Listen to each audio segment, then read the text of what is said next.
Question: is it already Money Monday? Wow! Back in a minute.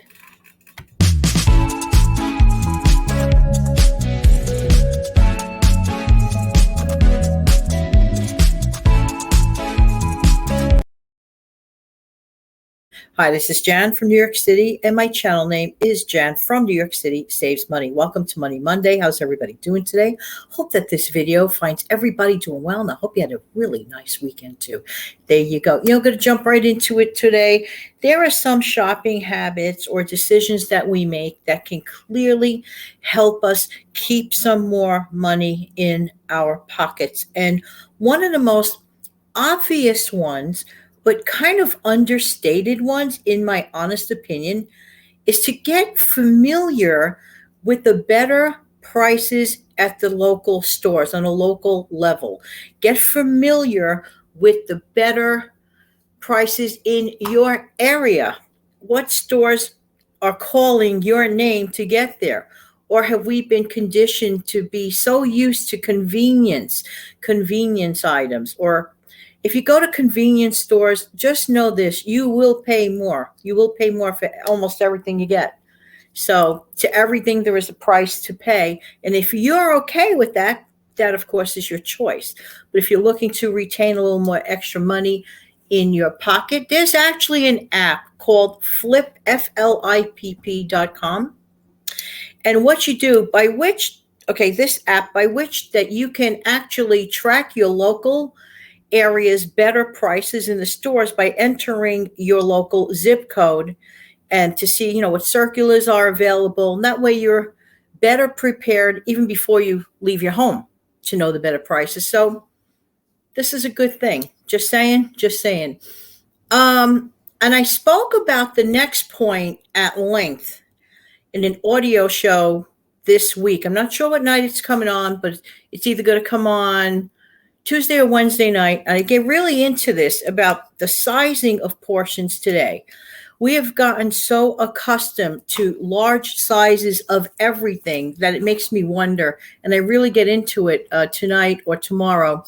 And actually, here are my cheat notes. We've gotten too used to eating and drinking in larger portions, and I think about how things were when I was a kid versus now. But I get into item specifics about that on the nighttime version of me. So that's an audio version. And I really encourage anyone who's interested to give it a listen. It's really a great thing to do sometimes at the end of the day. Just turn on the audio version, close your eyes, and listen to everything in the theater of your mind. It's a good calming thing to do.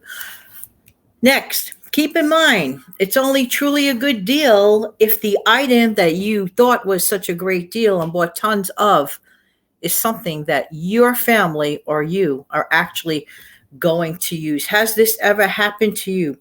It looks so great. It looks so urgent that you get it, and the price seems to be so right. And then you get it home, you show your family so proudly, and they're looking at you like, huh? But we don't use this, or we don't eat this, or do I have to try this?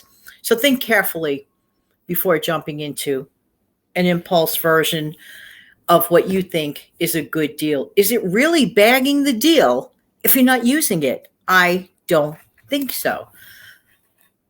Next, stretch your meat and dairy products longer by not doing so many combination meals. What do I mean by that? For example, many people eat bacon, eggs, and toast for breakfast. Well, wouldn't it be a thought to consider to have, let's say, eggs and toast, and that's totally cool, for breakfast, and reserve the bacon for later on that day or the next day for a bacon, lettuce, and tomato sandwich? That is better than putting all your, quote, eggs in one basket, so to speak. So you can stretch things out better by that. I think so anyway. That's what I would do it. Next, plan on avoiding food waste. What do I mean by plan on it? Well, sure, a lot of us say, oh, yeah, I hate food waste. Food waste is not good. We know that, but do we plan to avoid it? That's two different instances. We may know it in our heart, but are we taking actionable steps to actually avoid that? How do we do that? by knowing our food resources well, by keeping a good inventory. What is actually in your freezer? What is actually in your refrigerator? What is actually in your active and slash or extended pantry? And a lot of people think of the stockpile, the extended pantry, as the least important thing because it extends long, but it doesn't extend forever. It doesn't extend forever, which is the reason it is really important to rotate your stockpile. Very important. That's there to use. Now, I've actually heard people feeling sad and guilty about using their own stockpile. I don't understand that. I did, but that's for another show, another time. And actually, I appeared on the Steve Young 74 channel not long ago, and we talked about just that. So if you have an opportunity, check out that show. We get into that. So, okay, so plan on avoiding food waste. It's one thing to be wishful. It's another thing to take actionable steps. Yes, absolutely. Keep on top of your inventory. And another thing, I think that we've all done this mistake. We treat our grocery store as the one-stop shopping place. Not necessarily should we do that. Okay. For example, paper goods and soaps and stuff like that may cost a lot more money in a grocery store, and they know that you're there and they figure, well, it's convenient, right? And as always, we do seem to pay a little extra for convenience. But maybe if we went a couple of doors down and went to, let's say, a dollar type place or $1.25, we may find a much better deal getting the same job done at a fractional cost. So it's all up to you, but we can take these actionable steps and we can be very mindful of all of it. Thank you so much. Okay, so in the meantime, this has been Jan from New York City. Thank you so much for viewing. Why? Because I really do appreciate who? You. Don't forget to come back in the future for some more savings tips and tricks. I just want to mention something before I go. For those who've never listened to the audio version, which I brought up earlier in the show, I strongly suggest that you consider listening to the audio version. Some people say, well, I want to look at an image. I understand we do live in a very visual world, which of course is one of the reasons why I have my Monday through Friday. So we can, well, I can't look at you, but at least, you get to look at me. But I do have a background in, doing audio things, radio stuff. So that's one of the things. I'm a communicator. That's what I love to do. But I do believe, and I really mean this from my heart of hearts, I do believe that there's something to be said about audio shows. Why? Well, let's say you want to clean your house.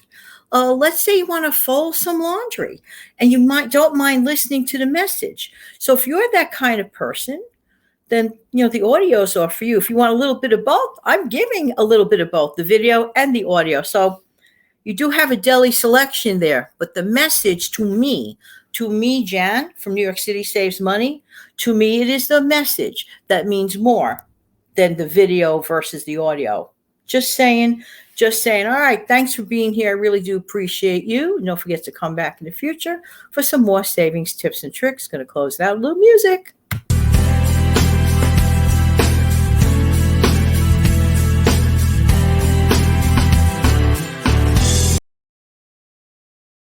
Have an amazing, fantastic day. Bye-bye.